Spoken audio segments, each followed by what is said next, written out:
À notre époque de tourmente mondiale, de plus en plus de gens qui ont la foi se tournent vers le Seigneur pour recevoir des bénédictions de réconfort et de guérison. Je vais parler à cette assemblée de détendeurs de la prêtrise de la guérison des malades par la médecine, par les prières de la foi et par les bénédictions de la prêtrise. Les saints des derniers jours croient en l'utilisation des meilleures connaissances et techniques scientifiques existantes. Nous utilisons la nutrition, l'exercice et d'autres pratiques pour préserver notre santé et nous faisons appel à des professionnels de la guérison comme les médecins et les chirurgiens pour nous rendre la santé. Le recours à la médecine n'est pas incompatible avec nos prières de la foi et notre confiance dans les bénédictions de la prêtrise.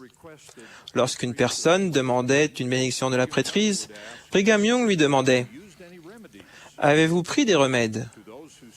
Si quelqu'un lui répondait qu'il ne l'avait pas fait parce qu'il souhaitait que les anciens lui imposent les mains et qu'il avait la foi qu'il guérirait, le président Young lui répondait, je cite, « C'est très illogique par rapport à ma foi. Si nous sommes malades et que nous demandons au Seigneur de nous bénir et de faire pour nous tout ce qui est nécessaire, si je comprends bien l'évangile de salut, je pourrais tout aussi bien demander au Seigneur de faire en sorte que mon blé et mon maïs poussent sans que je laboure et sans que je sème. Il me semble logique d'utiliser tous les remèdes qui sont portés à ma connaissance et puis de demander à mon Père Céleste de sanctifier ce remède pour qu'il guérisse mon corps. » Fin de citation. Bien entendu, nous n'attendons pas d'avoir épuisé toutes les autres méthodes pour prier avec foi ou donner des bénédictions de prêtrise pour la guérison. En cas d'urgence, les prières et les bénédictions viennent d'abord. Le plus souvent, nous faisons tout en même temps. Cela concorde avec l'enseignement que nous trouvons dans les Écritures, qui est que nous devons toujours prier et faire tout avec sagesse et ordre. Nous savons que la prière de la foi, faite seule ou chez soi, ou dans des lieux de culte, peut être efficace pour guérir les malades. De nombreuses Écritures parlent du pouvoir de la foi dans la guérison d'un malade. L'apôtre Jacques a dit que nous devons prier les uns pour les autres afin que nous soyons guéris. Et il a ajouté que la prière fervente du juste a une grande efficacité. Lorsque la femme qui avait touché Jésus a été guérie, il lui a dit « Ta foi t'a guéri ». De même, le livre de Mormon nous enseigne que le Seigneur agit par le pouvoir selon la foi des enfants des hommes. Une récente enquête nationale a révélé que près de 8 Américains sur 10 pensent que des miracles se produisent encore de nos jours, comme dans les temps anciens. Un tiers des personnes interrogées ont dit qu'elles ont bénéficié d'une guérison divine ou en ont été témoins. De nombreux saints des derniers jours ont connu le pouvoir de la foi dans la guérison des malades. Nous entendons également des histoires de ce genre parmi les membres d'autres églises qui ont la foi. Au Texas, un journaliste a décrit l'un de ces miracles. Quand une fillette de 5 ans s'est mise subitement à respirer avec difficulté et à avoir de la fièvre, sa femme et lui l'ont immédiatement conduite à l'hôpital.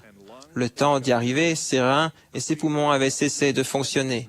Sa fièvre était montée à 41,7 degrés et son corps était écarlate et couvert de lésions violettes. Les docteurs ont dit qu'elle mourrait du syndrome du choc toxique, de cause inconnue. Quand la famille et les amis ont appris la nouvelle, les croyants se sont mis à prier pour elle et un service de prière spécial a eu lieu dans leur église protestante à Waco, au Texas. Elle est subitement et miraculeusement revenue des portes de la mort et a pu quitter l'hôpital en un peu plus d'une semaine.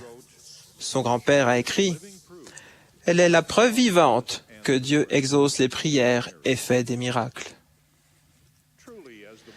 Il est vrai, comme le livre de Mormon l'enseigne, que Dieu se manifeste par le pouvoir du Saint-Esprit à tous ceux qui croient en lui oui à toutes les nations, tribus, langues et peuples, accomplissant de grands miracles parmi les enfants des hommes selon leur foi. À cette assemblée d'adultes qui détiennent la prêtrise de Melchizedek et de jeunes gens qui recevront bientôt ce pouvoir, je vais parler en particulier des bénédictions de guérison qui font appel au pouvoir de la prêtrise. Nous avons ce pouvoir de la prêtrise et nous devrions tous être prêts à l'utiliser convenablement. Le nombre croissant de catastrophes naturelles et de difficultés financières montre que nous aurons bien plus besoin de ce pouvoir à l'avenir que par le passé.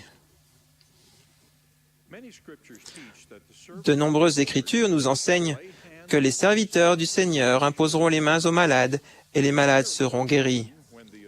Il se produit des miracles lorsqu'on utilise l'autorité de la prêtrise pour bénir les malades. J'ai vu ces miracles. Dans ma jeunesse et à l'âge adulte, j'ai vu des guérisons aussi miraculeuses que celles que l'on trouve dans les Écritures, et beaucoup d'entre vous aussi. La bénédiction des malades par l'autorité de la prêtrise comporte 5 parties. 1. L'onction. 2. Le scellement de l'onction. 3. La foi. 4. La bénédiction. Et 5. La volonté du Seigneur. L'Ancien Testament parle souvent de l'onction d'huile comme d'une partie d'une bénédiction donnée par l'autorité de la prêtrise. Les onctions avaient pour but de sanctifier et on peut peut-être également la considérer comme le symbole des bénédictions déversées du ciel à la suite de cet acte sacré. Dans le Nouveau Testament, nous lisons que les apôtres de Jésus oignaient d'huile beaucoup de malades et les guérissaient. Le livre de Jacques nous montre le lien existant entre le rôle de l'onction et les autres éléments d'une bénédiction pour la guérison donnée par l'autorité de la prêtrise. Qu'il appelle les anciens de l'Église et que les anciens prient pour lui en l'oignant d'huile au nom du Seigneur. La prière de la foi sauvera le malade et le Seigneur le relèvera.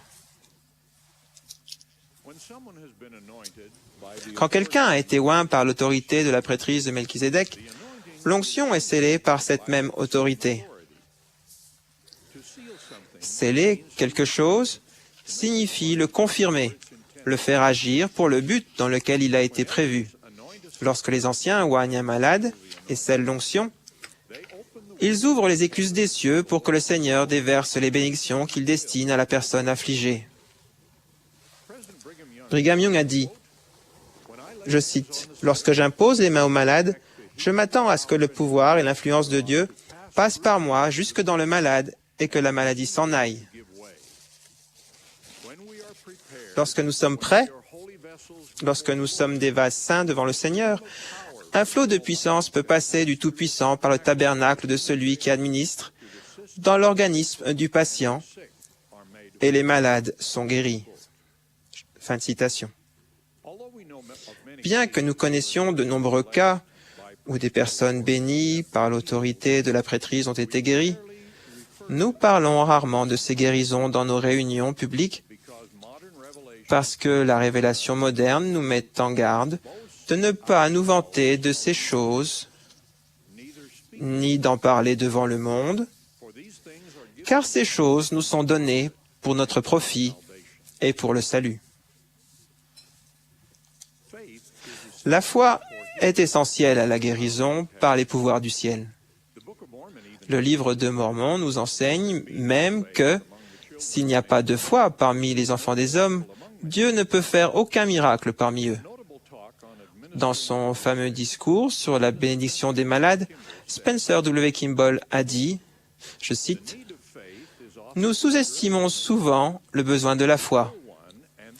Le malade et la famille semblent souvent dépendre entièrement du pouvoir de la prêtrise et du don de guérison qu'ont les frères qui donnent la bénédiction, du moins l'espèrent-ils, alors que la plus grande responsabilité repose sur celui qui reçoit la bénédiction. L'élément le plus important est la foi du malade lorsqu'il est conscient et responsable.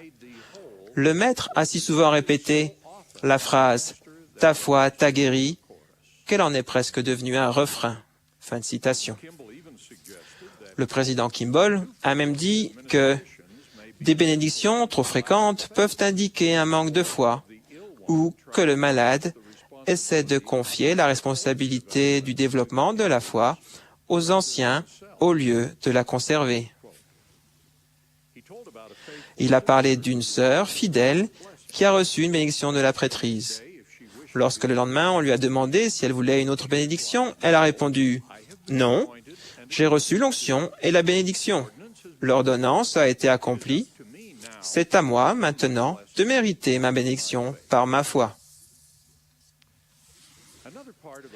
L'autre partie de la bénédiction de la prêtrise, ce sont les paroles que l'ancien prononce après le scellement de l'onction. Ces paroles peuvent être très importantes, mais leur contenu n'est pas essentiel et elles ne sont pas conservées dans les registres de l'Église. Dans certaines bénédictions de la prêtrise, par exemple une bénédiction patriarcale, les paroles prononcées constituent la bénédiction. Mais dans une bénédiction de guérison, ce sont les autres parties de la bénédiction, l'onction, le scellement, la foi et la volonté du Seigneur qui constituent les éléments essentiels.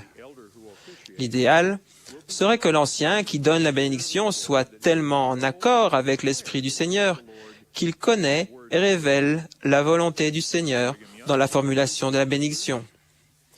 Brigham Young a enseigné aux détenteurs de la prêtrise « Il vous appartient et c'est votre devoir de vivre de manière à savoir quand le Seigneur vous parle et quand la volonté du Seigneur vous est révélée. » Lorsque cela se produit, la bénédiction s'accomplit littéralement et miraculeusement. Lors d'occasions particulières, j'ai ressenti la certitude de cette inspiration en donnant une bénédiction de guérison et j'ai su que ce que je disais était la volonté du Seigneur. Cependant, comme la plupart des frères qui participent à des bénédictions de guérison, j'ai souvent eu du mal à savoir avec certitude ce que je devais dire. Pour de multiples raisons, chaque ancien connaît des moments où son niveau de sensibilité au murmure de l'esprit est plus ou moins élevé. Chaque ancien qui donne une bénédiction est soumis à l'influence de ce qu'il voudrait pour le malade.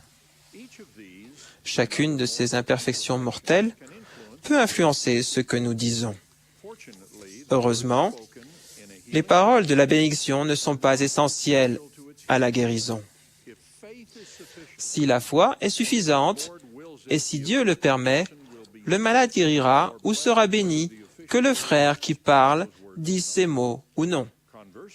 Inversement, si le frère qui donne la bénédiction se laisse influencer par son désir ou son inexpérience et donne des commandements ou des bénédictions qui vont au-delà de ce que le Seigneur choisit d'accorder selon la foi de l'intéressé, ces paroles ne s'accompliront pas. Par conséquent, aucun ancien ne devrait jamais hésiter à donner une bénédiction de guérison par peur de ne pas savoir quoi dire. Les paroles prononcées dans une bénédiction de guérison peuvent édifier et stimuler la foi des personnes qui les entendent. Mais l'effet de la bénédiction dépend de la foi et de la volonté du Seigneur, non des paroles prononcées par l'ancien qui donne la bénédiction.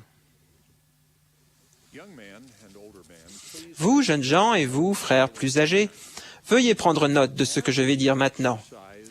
Lorsque nous exerçons le pouvoir indéniable de la prêtrise de Dieu et que nous conservons précieusement la promesse qu'il entendra et exaucera la prière de la foi, nous devons toujours nous souvenir que la foi et le pouvoir de guérison de la prêtrise ne peuvent avoir de résultat que ce qui soit contraire à la volonté de celui à qui appartient la prêtrise. Ce principe est enseigné dans la révélation commandant aux anciens de l'Église d'imposer les mains aux malades. La promesse du Seigneur est que celui qui a foi en lui pour être guéri et dont la mort n'est pas arrêtée sera guéri.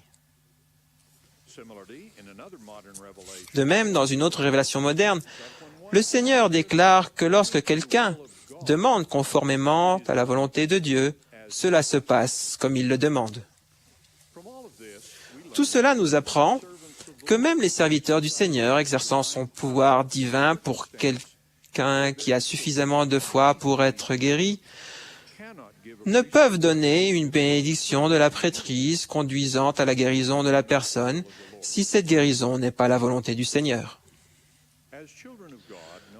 Nous, les enfants de Dieu, nous connaissons son grand amour et sa connaissance totale de ce qui est le mieux pour notre bien-être éternel et nous lui faisons confiance. Le premier principe de l'Évangile est la foi au Seigneur Jésus-Christ.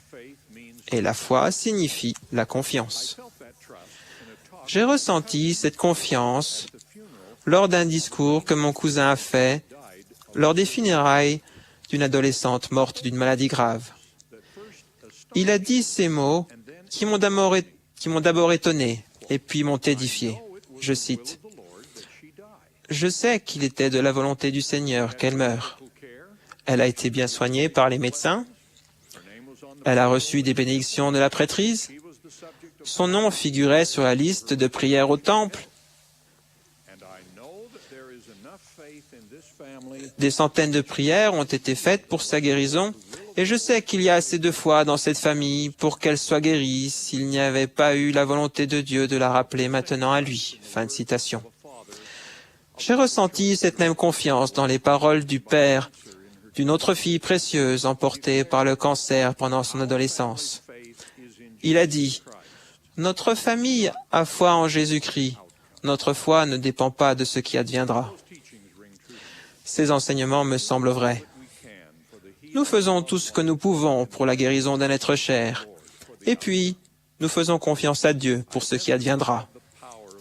Je témoigne du pouvoir de la prêtrise de Dieu, du pouvoir de la prière de la foi et de la véracité de ses principes. Je témoigne par-dessus tout du Seigneur Jésus-Christ, dont nous sommes les serviteurs, dont la résurrection nous donne l'assurance de l'immortalité et dont l'expiation nous donne la possibilité d'avoir la vie éternelle, le plus grand de tous les dons de Dieu. Au nom de Jésus-Christ, Amen.